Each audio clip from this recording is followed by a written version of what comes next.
All right, so I'm going to do a little review right now of major minor hand form when our root note is on the 6th string and also the 5th string. So first of all, if we're going to play a major chord, let's use G as an example. We're going to go to the 3rd fret on the low E string because of course that's G. All these major minor hand forms are root position, meaning that whatever chord we're trying to play, that note is going to be in the bass or the lowest note. So if we're saying G is our chord, we're trying to play a G major chord, then we count up E, F, F sharp, G here on the low E string, and we're going to bar across with our first finger on the 3rd fret. 3rd finger comes down 5th fret A, pinky comes down 5th fret D, 2nd finger comes down 4th fret G, and then the bar takes care of the 3rd fret on the B and high E strings. And of course that's G major bar chord when your root note is on the 6th string. So wherever you move that shape, it's going to be a new major chord depending on what that fret on the low E that you're playing it from. So here, like I said, we're playing from the 3rd fret, so it's G major. If I was to play it up here on the 7th fret, this note is B, so it'd be a B major chord. Okay? Now, if we wanted to play a major shape when our root note was on the 5th string, let's use G once again as an example. First finger on the 10th fret, we'll count back here from the 12th fret, of course, which is A. So A flat, G. First finger is there. 3rd finger bars across the D, G, and B string on the 12th fret. And there's our major chord, G major. So if we played it down here on the 3rd fret, A string, this is C, A sharp, B, C, and we play that shape, C major.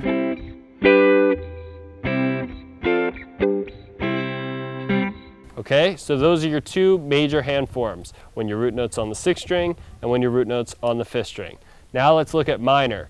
Minor's super easy. If we go back to that G major chord, that shape, all we got to do is now take away our 2nd finger. So our 2nd finger is gone, and we have a minor chord with the root note on the 6th string, in this case being played from the 3rd fret, it's G minor.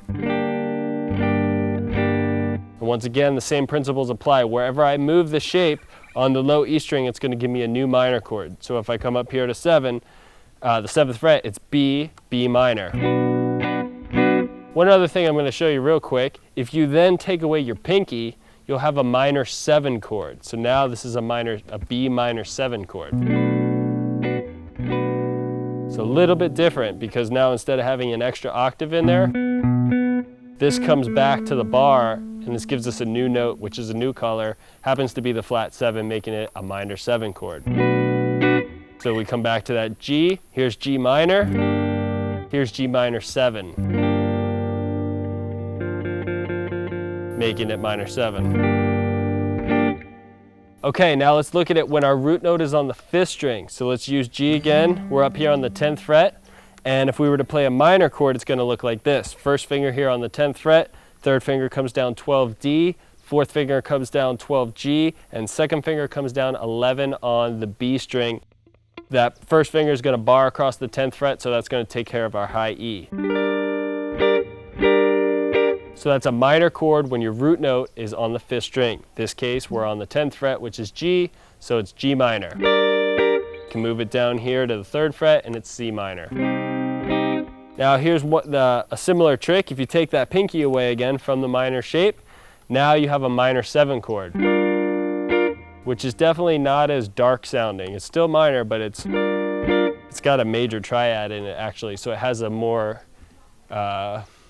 brighter vibe or brighter sound to it. And actually on the note G here, if we played a minor 7, this is that Doobie Brothers, I call it the Doobie Brothers chord because you got the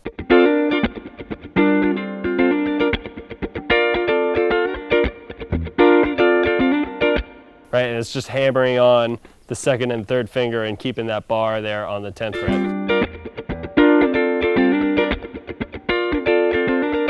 And that works anywhere.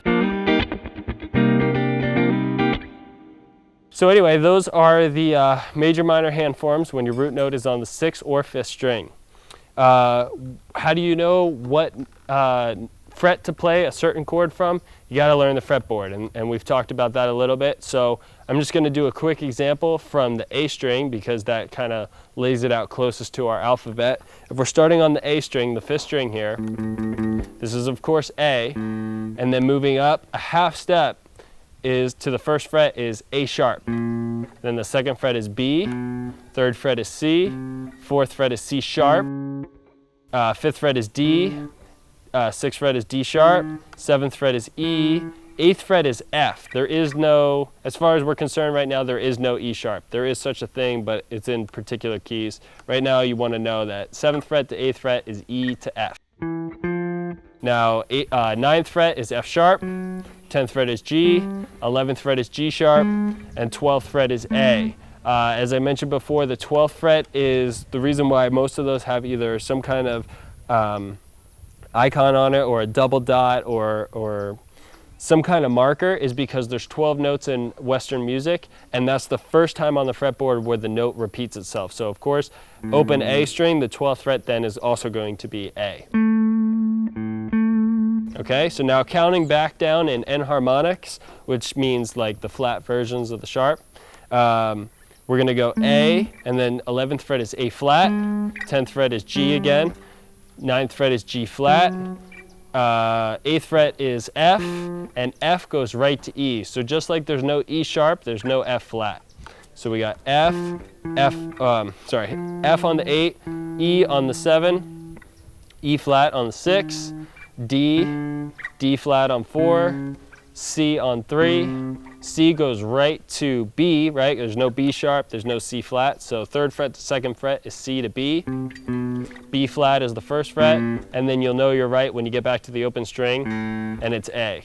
So you could do that on any of the strings. Remember, like E and high E, they're the same. So E, F, F sharp, G is the same as E, F, F sharp, G. Once again, explaining those enharmonics, a sharp raises a note a half step and a flat lowers it. So if I'm here on the 3rd fret high E, this is G, so G sharp will be on the 4th fret. Then I come up here on the 5th fret, I have A, and then if I go A flat, that's the 4th fret. So you can see G sharp and A flat are the same thing. It just depends on what key we're in, whether we're going to call it G sharp or A flat. So you want to be able to go up and down all the strings, know them both ways, sharps and flats, and then start going horizontally across the neck and be able to name the notes like G, C, F, B flat or A sharp, D, G. Or go through the neck and be like, okay, I can find all the G's. G, G, G, G, G, G, G, you know, and quiz yourself on any of those notes. So the more you learn the fretboard, the better everything will be in the long run, and the more you'll thoroughly understand the segments we're talking about. So hope that helped, and good luck.